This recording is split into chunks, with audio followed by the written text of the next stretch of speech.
Hello, my name is Buster Galaxy, and I'm coming to introduce this site to people because I believe that it is a bit difficult subject to understand and comprehend. And the reason why it's so difficult is because it affects all of us. It's affected, it's happened already, and it's something that, prevention is better than cure. So I've put this site up with the help of a few of my family and friends, and I'm trying to explain to people exactly what's been happening to you and me for the last, who knows, maybe a century. It could be any time like that.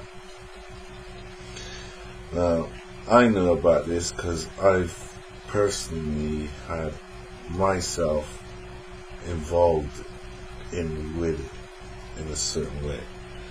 Now, I believe I've been recorded all my life, but so does a lot of people. But I don't think they've ever been sold as somebody else.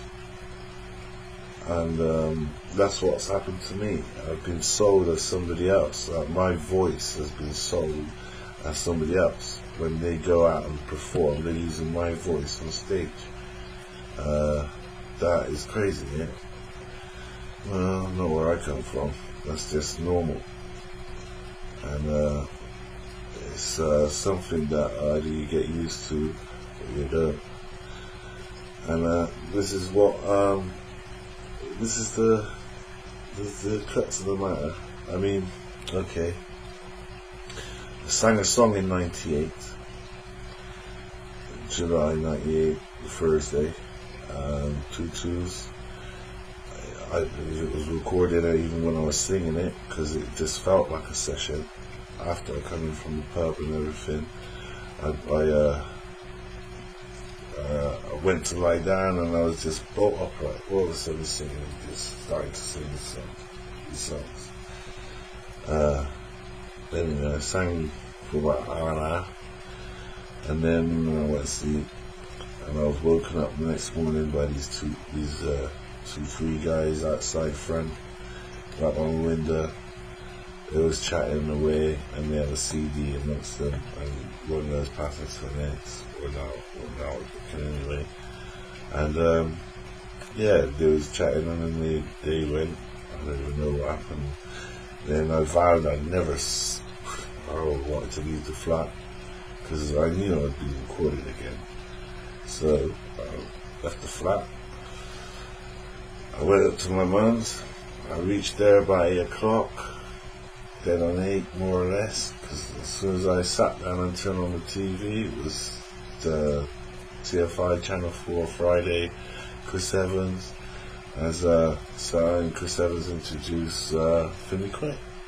As soon as I heard the vocals, I knew that was a recording of my vocals from Thursday, the night before. So I'm watching it now, and I watch it through, and by the end of the time, I watched this thing through. By the beginning, I knew, this is a recording of me. By the end of this time, I believe that Finley Quaye sang this recording of me earlier. Couldn't remember Jack Diddley. I couldn't remember. I didn't think I couldn't remember. I just know from now I couldn't remember Jack Diddley for 8 months.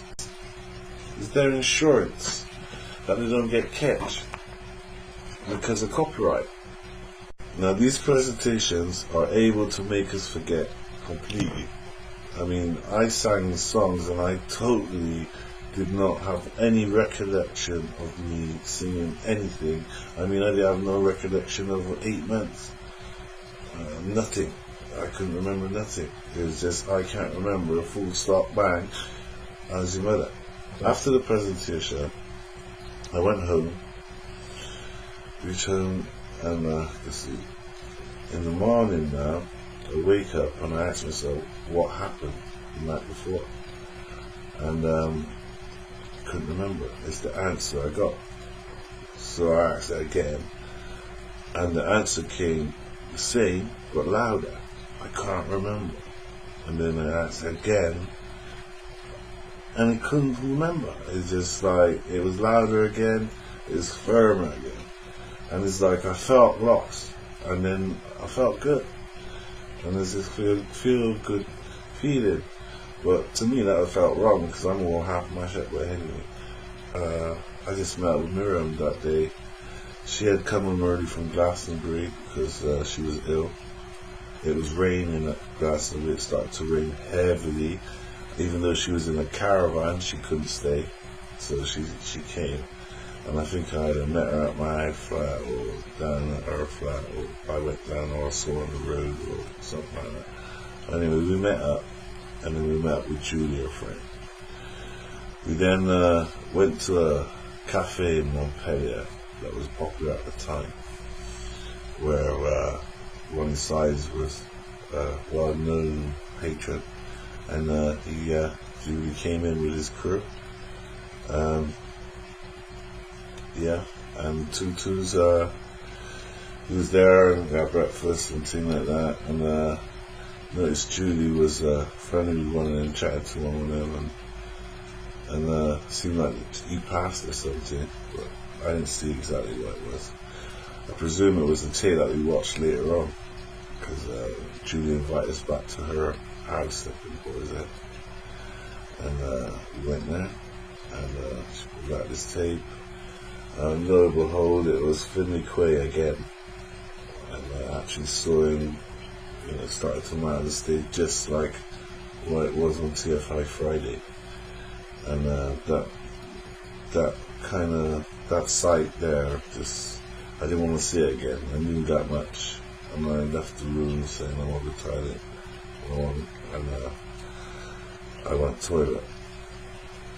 When I come out of the toilet, that's when I started to really ask myself where I saw this beginning again. Where did I see this from? And that's when I started to fight what the answer, because the answer is always coming back. I can't remember. I can't remember. I must remember. And I told myself to remember, because I knew I only just seen it the other day. I can't just forget everything. It was a total blackout. You know what I mean? If you do something, you've got to remember something about it. You know what I mean? Not totally forget everything about it. It's like, you forget bits. You don't forget all of it. So I remember 3 times, and then it's just like this mist lifted. I could see myself. I could see where I was. I could see where I was when I was in January, in March, and April that year, right, which was laid up in my bed with my foot, and I could see man. I could see myself in my bedroom right now. I'm there, right? The sun is shining through the bleeding window, and my mouth's going. I could see it all. And I can see that. I remember when it was. I wanted to voice test them. I know that much, but I couldn't. I didn't know how. I didn't know, what way to go about it. So I thought, okay, I'll wait for Miriam to come back, and I'll get her to tell me how to go about it and things like that, because she's a nurse. And she must know a bit of, some lawyers, like she's in the profession of some kind. So I tell her, which is the worst mistake I ever made in my life. And she just said, no, you're crazy, you're mad. And then she said, I want you to see a doctor. So I went to a doctor with her. And I said to him, look, I've been recorded, and I want a voice test. If I fail, then you can do what monkey you like, because then, I must be crazy then. If I'm looking for a voice test here for my forensic linguistics, I want to go to court. How am I mad? And they said, well, we want to allow you for assessment, right? And I said, assessment? So listen, I ain't in no mood for assessment. I'll come back later. Right? And I walked out, and I walking in. Right? Next minute I know, 8 beastmans on my back, rugby tackled me down to I'm walking with a walking stick that time there. I'm walking with my walking stick. You know, and they tackled me down to the ground, held me down like some criminal. And I ain't done nothing. Not a thing. I ain't done nothing. All I've done is raise my voice.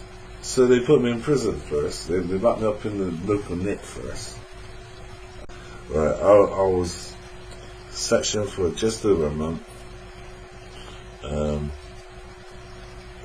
When 3 weeks in, or sometime in,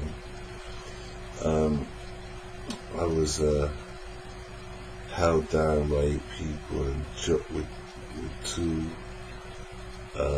injections, one of which I do not know what the hell, but they said it was mad people's drugs for mad people, and I don't know what the name of it is. They told me one of them, but not the other one. And I got pain in my arm.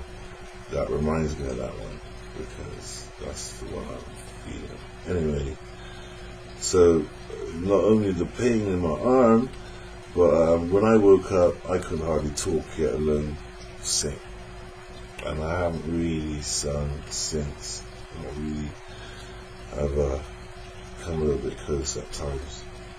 So anyway, I started off wanting a voice test, so I went through, I'm going to get a voice test, I'm going to prove these people are mad. And so I had a voice test done by through a solicitor. So I went to Humphrey & Co to get a voice test done. They gave me 2 people. I picked one, Dr. Peter Wright. He was supposedly on the witnesses for 10 years, had the relevant qualifications, and seemed perfectly competent to do what was needed. He duly did, and the results of the test was like Finley Quay in conversation against the CD, 35%. And he's supposed to have sang Maverick a Strike, the whole thing, he's supposed to have sang it. 35%. Me, who was nowhere near a studio or anything, I was in my home, I was chilling, doing my own thing. Me, 90%. For 75 minimum. I mean, as far as I'm concerned, I believe I do deserve an applause there. Hey, I won. Yeah, and I won, sort of. So I won.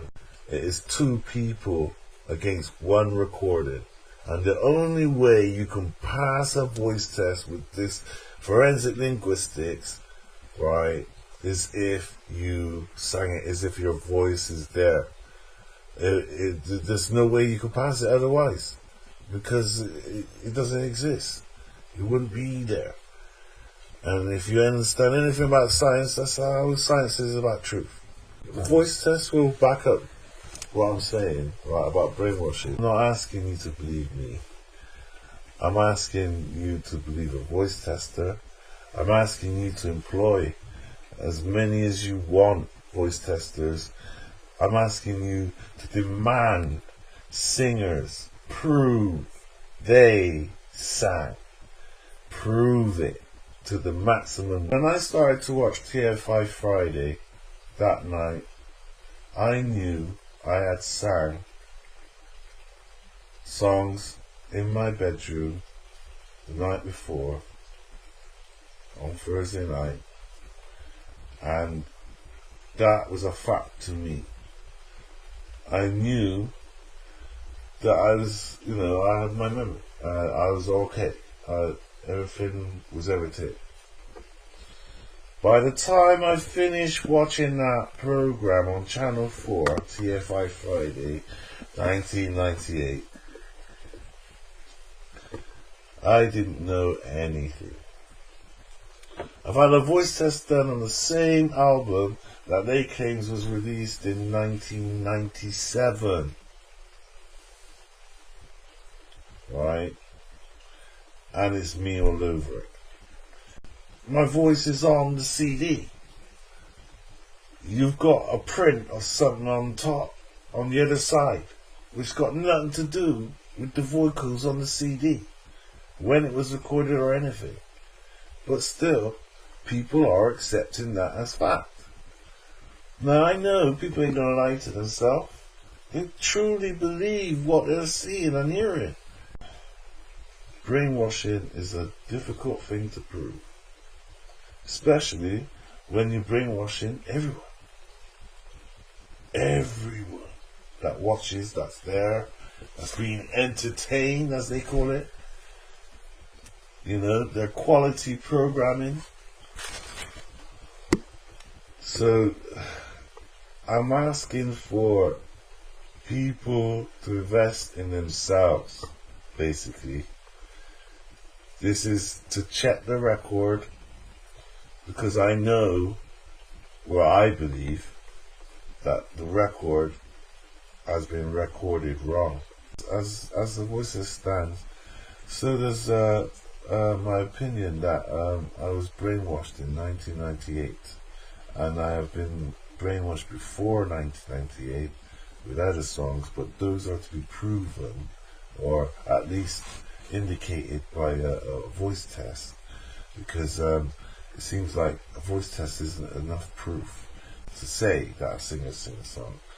I'm flabbergasted at anybody who could conceive that kind of thought.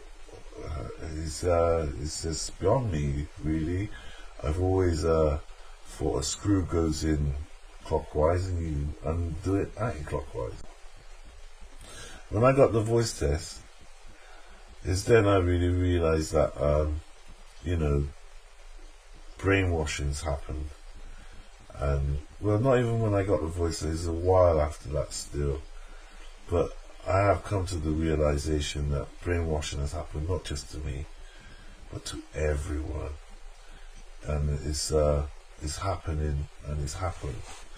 And it needs to be addressed, because it causes too much heartache and pain.